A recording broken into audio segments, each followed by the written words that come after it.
All right, we are live. Is this the West Coast feed? This is live in the West. Yeah. What up? This is Fired Up Friday. I'm Rick in Studio USA. I got Wayne here. There we go. What's up, brother? What's up, man? How are you? Better late than never. Yeah, eh? it is. Good afternoon. Yes, good afternoon, wherever you might be.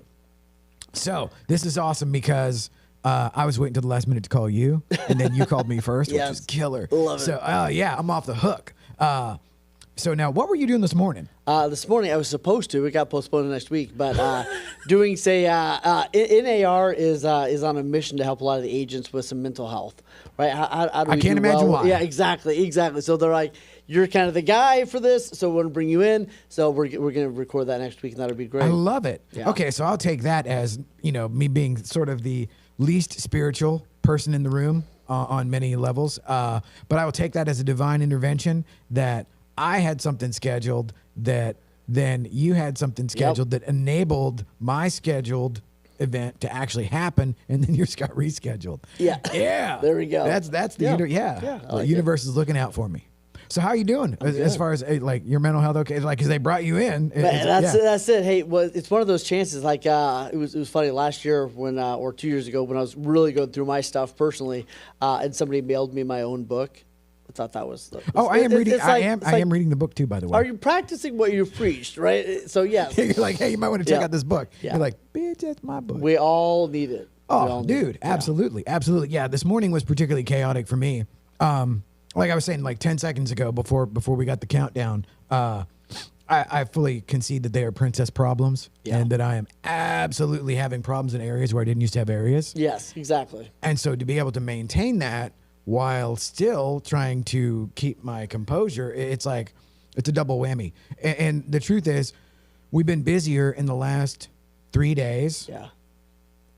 If it had been that busy all year long already, I might be like, oh, we're coasting for the rest of the year. But I would have already lost my mind. Yeah. And one of the things, before we get to we'll get a topic, just a rando. But one of the things is, so like Cruz, whom you know, he texted me this morning, hey, is this, that, and the other thing happening on the back end yet? And it's like, well, dude, that was a conversation that I mentioned in passing that we'll probably be doing this thing. So the idea that I mention it once and then it's already institutionalized and formulated and everybody knows their role on the back end, that's not how it works. Yeah. And so my question to you as the wise old owl and coach would be, whenever you have somebody like that where it's like they see the growth on the horizon and they can feel that, how do you let them know, like, oh no, it's about to get harder, not easier? Yeah. Well, and I think that's one of the things we talked about. It was funny. I did a talk yesterday with Lance out in South Lake. But one of the things we talked about was one of the tough conversations you need to have with your people is like, here's where we're going. Like, it's going to be worth it, and it's going to be tough. So, like, here's the price we're going to have to pay. Are you willing to pay that price? And some people aren't, and that's okay. We just need to let them go and find those who are. But I think it's about being the transparency. Like, this is going to be tough. Here's what it's probably going to take. It's probably going to take even more than that. Like, the reward's going to be awesome, but, like, are you in or not? And I think that comes back to goal setting, too. Like, how often do we set a goal without really – and I think especially some of the companies I've been part of in the past, it was like, think big, just go big, and all stuff. But I think there's a certain piece of, like, hey, here's what I want. Tally what it's going to take, and if you're not willing to pay that price, maybe you need to do a different approach or set a different goal. Like, I don't think it's always great to just set a big goal and just be like, I'll figure it out. Somebody's going to go, okay, here's what's required. Even though that's how life usually unfolds for me, it's like, oh, this is what we're doing now. Yeah. Or it's often the goal is not self-evident. Yeah. Or the goal isn't what I think it is. Yes. And now for me, in the macro, my goal is just to keep the ball in play. Yeah. It would be like infinite game. Right. To throw one of the current hustle porn buzzword catchphrases out there. The infinite game where it's like, I'm not working towards a specific thing. I'm just working. Right. And then all these things kind of pop up. How do you actually relate to that in as much as, okay, that's not something that like we could quantify and track in that, like, okay, we just want to stay in business and we just want to see what happens. Yeah. Because do you allow for that in the coaching world? Absolutely. To be like, it's one of those where you get to it's like, oh, that's a run defense. And let's call an audible and throw the ball, Because for me, a lot of what happens is I think I'm going this way, or I think I'm going west, and it turns out, oh no, we're actually going northeast. How about them apples? Yeah. You know? And I used to pick the wrong hill to die on, or I used to think, well, no, this was my original thing. If I don't stick to the original thing, I suck. Or something's flawed. Yeah. And now sometimes you need to let go of something. And sometimes it's hard to figure out because like one principle is like never give up.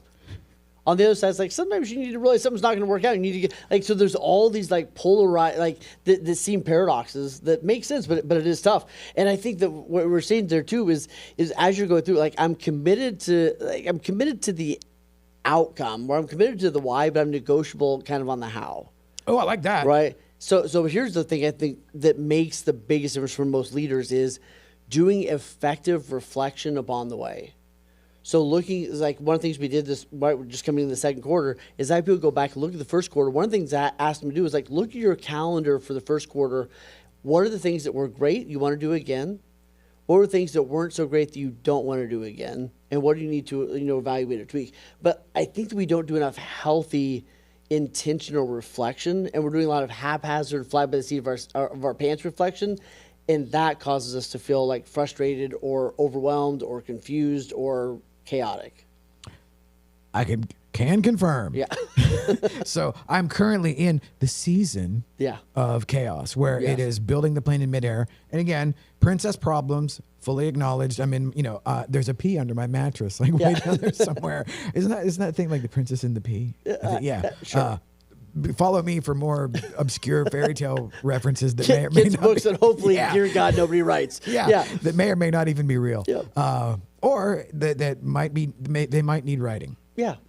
But it's one of those where, like I said, I'm grateful to be where I am right now and to have the chaotic situation, but that doesn't make it any less chaotic, And like this morning was just nothing but all hands on deck, aside from the presentation. And it's weird too, where it's like, I like certain things that other people hate. Yeah. And like, obviously you're an excellent public speaker. So it's like, you like that. Did you like that at the beginning? Were you like, oh, this is awesome. This is kick ass. I love doing this. I think it was mostly scared most of the time. So yeah. Now is that something, because for me, it would have been where, yes, I was absolutely ate up with anxiety and a little bit of imposter syndrome, but a lot of times I was just doing the dog and pony where it's like a 2-minute commercial. Yeah. So I'm really just kind of throwing facts and figures or whatever. But there was, once I got to the point where I'd done it enough where it's like, okay, this isn't fatal. Yeah. And then it's like, oh, I kind of like this. Yeah. And then now I've noticed, me personally, that the more skins I've got on the wall, and like this morning, so I'm doing the presentation to a very high powered office of agents with luxury agents and, in Uptown, and it's in Uptown. Right. Yeah. So we got the vibe. But what I'm bringing is real. You know what I mean? Yeah. And so, like, did you have that, like, where all of a sudden it's like, well, I am really real on what I'm doing and what I'm saying, and that makes it easier? Yeah. I think that people underestimate the work that they need to put in to feel confident. Most people think it's just like a head game, like, oh, I just need to tell myself 100 times that I got this. It's like, you need, like you said, you need to get some skins on the wall. Yes. Right? People are like, man, I'm feeling insecure. And I'm like, you kind of should. Like, you suck at this. You know, right. But go do it 500 times, and then you feel like we build confidence. We don't just like pick it up because we had enough caffeine that day. Amen. Right? So like, what do you got to do to build it, and then putting yourself in intention? And that's why we do like suggest role playing and coaching and all this other good stuff. There's places you can build it that are safe, and you can learn a lot and practice and everything else. But at the end of the day, like, people are waiting for it to just like feel that way, and it comes from doing the work and getting better and reflecting. Yeah, 100%.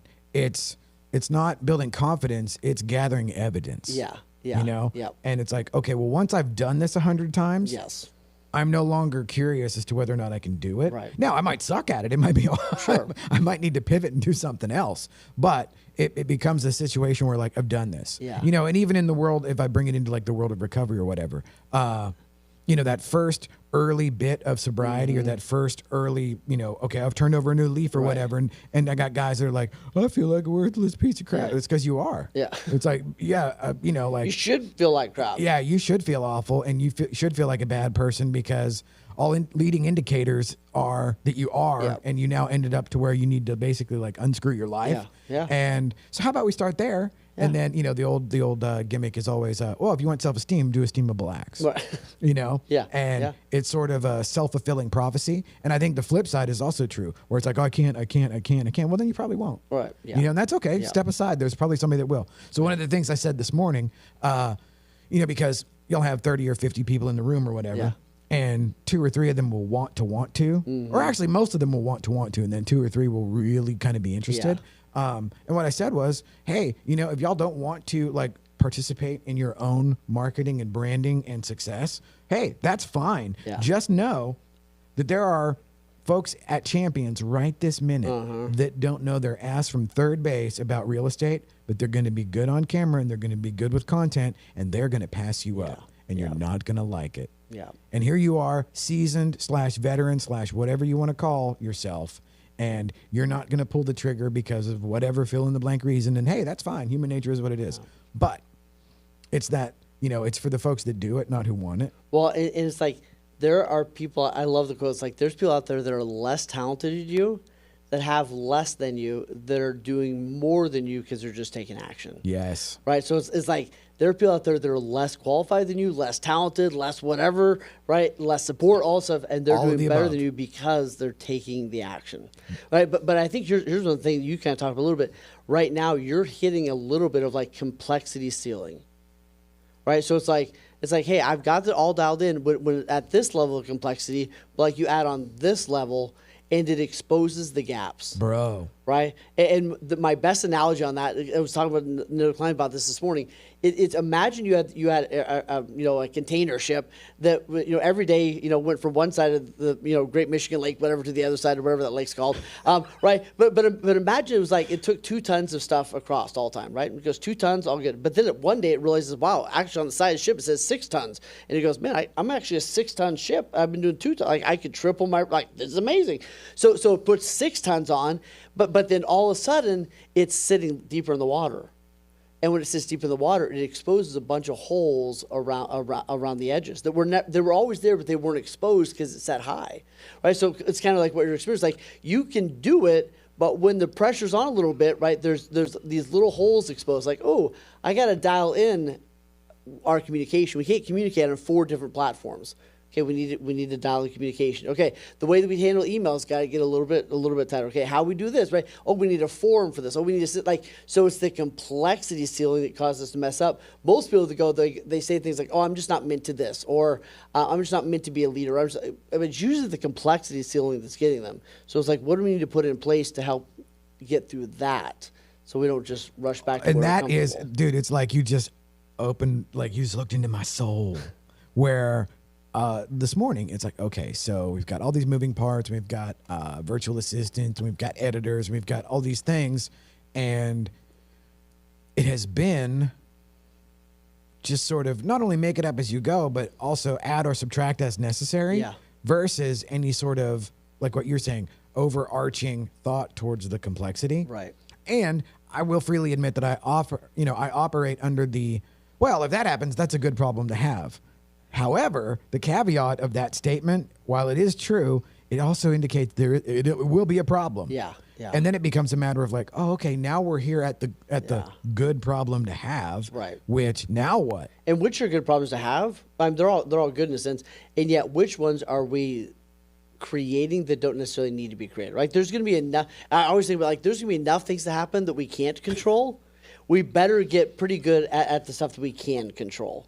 Now, do you think it is something that you can see without the benefit of hindsight? Because I can look back and realize oh man, if we'd have had X, Y, or Z right there, oh man, we probably, because we got up to 100 miles an hour, and then all of a sudden we had to pivot and drop down to 70 and recalculate, reconfigure. Yep. But if we'd have had X there, we might have just hit that at 100 and kept going. So I think one of the 3 reasons people fail is because they can't see around the corner, right? They can't see. So that's the benefit of coaching, though, right? Or mentorship. I remember I got a call with this client a couple of days ago, new client, and I'm going, if you stay on this track, here's where you could hit. And it's like their eyes got big. They're like, oh, shoot, you're right. Right. And like I probably saved them a year and a half of pain and suffering just in this one conversation we had because I can see around the corner. Because I'm like, hey, we can do this lots of different ways, but this is the trajectory you're probably on because I've seen this happen, 150 times. Yeah. You can choose the options, but like, let's lay out, here's the other 3 options that could navigate this better. And literally in that conversation, it probably saved them, people go, what's the power of coaching? It literally probably saved them a couple $100,000 and a year and a half though of pain because the way the trajectory they're on was not going to play out well. So like, we need people to help us see around the corner. Yes. And like there, I could use, it's like, and I'm in such like a weird niche of business that it isn't, it's not ubiquitous. It isn't, like with agents and brokers or whatever, it's a pretty tried and true business model. Yeah. And there are certain things that are just universal in there. But on this side of the, I hate to say it, content creation, but in that digital marketing and content realm, there's not really a pat formula that works for everybody. And what I'm trying to do is kind of hit that XY axis between being systemized and sort of factory style, but also serving to be individualized. Yes. Where, so for example, like if you came in to do something, we would figure out like, okay, what's Wayne's personality? Let's match what's on the label with what's in the can and then go. So like that automatically derails from any kind of factory style. Yeah. So here's the beautiful thing. And I love to use that word because there's a book, if you haven't read it, it's a great book, Predictable Success. And what it talks about is in the beginning, you have the fun phase. And the fun phase is like all hands on deck, right? Like grab a camera and go. Like we'll figure it out, right? But then you eventually go like, we need to have, in order to have predictable success, we need to have some systems. We need to have some process. We need to have some, like, this is the level of quality. Okay, where do the files go? How do we communicate, right? Right, so, but you have, in order to go from fun to predictable success, you have to go through Whitewater. And right, and we keep hitting Whitewater at different levels, but Whitewater is where you're at right now. And Whitewater is like, we don't want to get so rigid that we get cold and die, but we've got to get some things in place. We got to have some sort of checks and balances and time cards and whatever those things are. So what you do in Whitewater is, this is where you have to go. Every frustration is an indication. Okay, so I was ticked off the blah, blah, blah. Okay, what's that an indication of? And one of the best things you can do in Whitewater is, instead of blaming the person, start blaming the process. What caused us to not get that done? What caused us to not get taken care of? And you evaluate the process, not necessarily the person, if that makes sense. Oh, no, I love that. But that's the way you look at it. You go like, what are the frustrations? And instead of just what most high achievers do is we just take medication. We're like, right? It's like, I overbooked, I'll figure it out, right? We just power through, right? Instead of like, you keep overbooking, right? Like, what's the process or the system that you need to place? So let every frustration be an indication. I love to that. do an investigation and then medication. Because if we just go frustration medication, that's malpractice. Dude, it would appear that you might know something about, like, first time. Yeah. You're like, dude, I just totally made that up. Like, damn. All right. Yeah. Right on, bro. Yeah. Well, that was exactly what I needed to hear. There you go. So should we riff on something live? There you go. Absolutely. Okay. Absolutely. Okay. We are going to consult the Oracle. Ooh, there we go. And I love talk to text. Yes. So, except, is it just me or does Siri suck more on a daily basis? Yeah, for sure. It's like, or do I just have mush mouth? It's like, am I just like the world's worst orator? I don't know. No. Not the worst. Yeah, statistically, I couldn't. It's Siri's the issue. Yeah, let's blame her. Yes, absolutely. Absolutely. Give us a topic for a business and entrepreneurial podcast hosted by 2 men that focuses on mindset, motivation, and drive. Provide a famous quote from a world-renowned business person, as well as a topic and an action item for today. Dang. How was that? That was good, I think. We'll see what it comes back with. By the way, one of my clients has while that's typing, one of my clients has a phenomenal AI training tool to use with ChatGPT. Remind me, I'll send it to you. Okay. If anybody else wants it, let me know. He has where you go in there and you can actually dial in your persona, and he's got this workbook. And I was like, man, Larry, you were giving way too much away here. It's incredible. So anyway, if anybody wants to, let me know. It's awesome. Okay, so I may be one of the hidden kings of prompt. Did you break the internet? Well, no, this literally just gave us a full show. Like it is, I might be even like kicking out a logo here in a second. Yeah. So I think we might have something to do on Mondays now. There you go. Mind Fuel, igniting your entrepreneurial spirit. Ooh. So stay tuned for Mind Fuel Mondays, courtesy of ChatGPT. So, so our famous quote for today is, your work is going to fill a large part of your life, and the only way to be truly satisfied is to do what you believe is great work. And the only way to do great work is to love what you do. And that's from Steve Jobs. What did he ever do? Yeah. Okay, so now the only way to do great work is to love what you do. Okay, so here's what I call BS on. What I call BS on is I should have to love what I do in the sense of like I should have to enjoy every moment of what I do. That's the part I think people get wrong. Amen. Right? They think like, oh, I have to do what I love, and it's like they get that. They think that means like running in a field of daisies all day long. Like that's not what we're talking about. The way I approach that is, if you want to live an amazing life that you love, find something that ticks you off that you want to do something about. Right. So for you, it's like stop doing terrible stuff and help people like tell their story in a really powerful way. Problem solved. Like it ticks you off when people spend all this time or money, whatever, and it's crap. Right. Just because they didn't know how to do it, or they didn't have a good team. Right. What ticks me off in the world is people that don't see their greatness and then don't have the tools to tap into it. So I don't necessarily love every funnel I build and every and every accountability call I've ever had. Right. I mean, I love the work. Right. I love the impact it has. So fall in love with something that lines up with your values. And I think that for most people, it starts off with like, what ticks me off in the world, or what do I want to do something about? And that's how you can find your passion. I love it. Love and check this out. So not only am I in tune with you on that exactly, is the whole like, oh, follow your passion. What does that even mean? Yeah. You know, and then there was a time where like, well, my passion was day drinking. Like, yeah, exactly. Yes. How do I fit that in? Yes. But the other topic it threw out was resilience in the face of failure, how to turn setbacks into comebacks. Yeah. And it's like what you were saying. Yeah. Find that pain point in the thing that you don't like. And then I'll go one further and say, while I never had an active dislike for what I do, it wasn't like, and Cruz, whenever I first told him, he was out, okay, so I rip on my guys just out of that sort of like, coach, like locker room kind of thing or whatever. I come from a world where like, if we're not busting on you, we don't really like you that much. Yeah. So he was doing something where he was like out on a Saturday morning, like taking pictures of cars or whatever.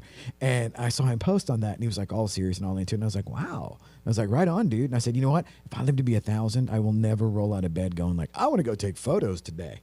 And he just couldn't wrap his head around that. You know, well, dude, you own a media company and you take photos. Yeah, isn't that weird? Yeah. Funny how that happened. But the truth is, I started to love it after I got good at it. Yes. And there's this thing where it was presented to me. I didn't hate it. Yeah. I liked it. And I did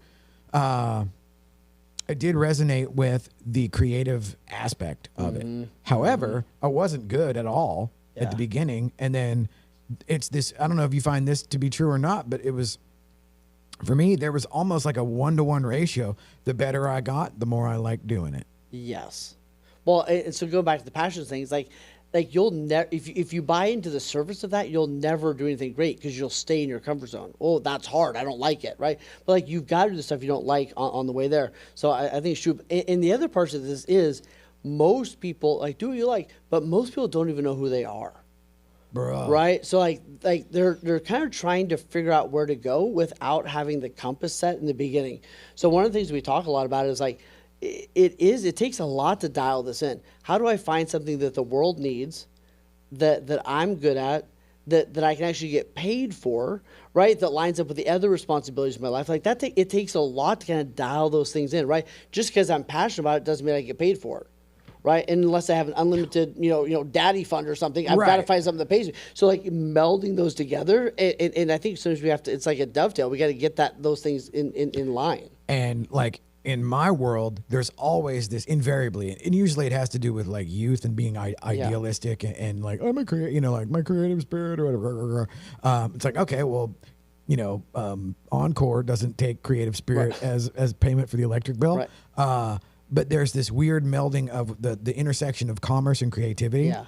And there's heartbreak in there, bro. Yeah, absolutely. It's like I try to tell the guys, I'm like, look, dude, there's going to be a time where this thing that you love, and now, oh my God, I get to make money. Yeah, there's going to be a time where it's either going to be not as sexy as you think, or not as lucrative as you think, or just some kind of repetitive, I won't say mindless entirely, but something that certainly does not hit your creative nerve in the right way. Now it's work.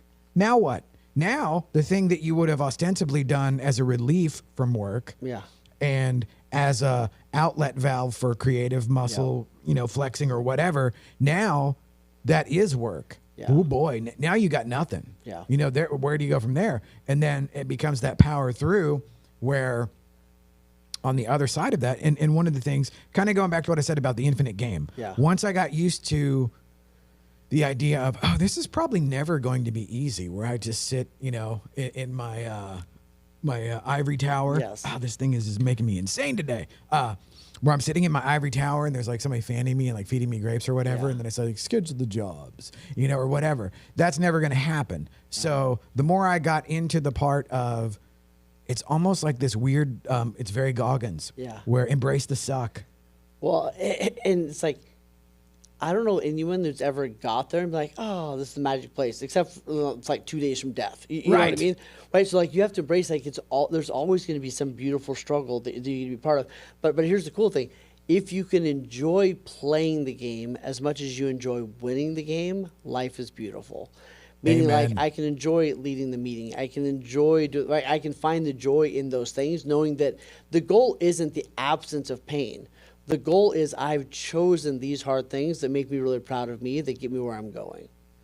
And it's so strange that there's almost no way to actually teach that, as far as it's like we can say those words, but much like in the world of recovery, where there's no way for me to tell you what 19 and a half years of sobriety is like. Whenever you're like 19 and a half minutes away from the bar or whatever, it's like, oh yeah, your life sucks and you wish it was totally different. However, being over here, I can't transmit what it took that long to get without having you go through all of that time. Yes. Same thing with the work thing on my end, where now, but the other thing for me as like the wise old owl, theoretically, but where I get to watch guys like Cruz and the rest of them come up from, just like wide-eyed, like, oh my God, I take pictures for a living, where it's like, okay, that's cool. There's no way around that. That is cool, but then to get past the jaded part, or get past the entitled part,